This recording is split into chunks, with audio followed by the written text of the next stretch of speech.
Welcome to the Tech Egg. Don't get scrambled. Enjoy the video. You'll begin by confirming compatibility and creating the network conditions that Homekit requires. First, check that your TV natively supports Homekit or that an Apple TV or compatible HDMI adapter is available. Once done, update the TV and your iPhone to the latest firmware so pairing is stable. Make sure both devices are on the same Wi-Fi network. Without that, Homekit can't discover the TV. Now open the Home app and prepare to add an accessory. You'll now add the TV to Homekit and configure controls. In the Home app, tap the plus icon and choose Add Accessory.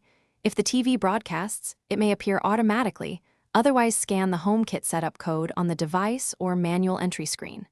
Once discovered, assign a room and give the TV a clear name so Siri responds reliably, and configure who can control it by adjusting permissions.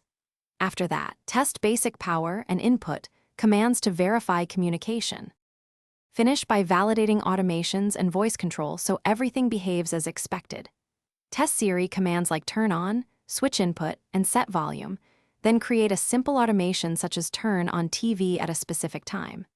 If controls fail, restart your Apple TV or TV and your router and double-check you're on the same Wi-Fi band. Some devices require 4 GHz.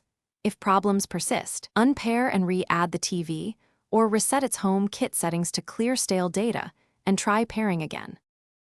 Thanks for watching. Consider subscribing if I helped unscramble your problems.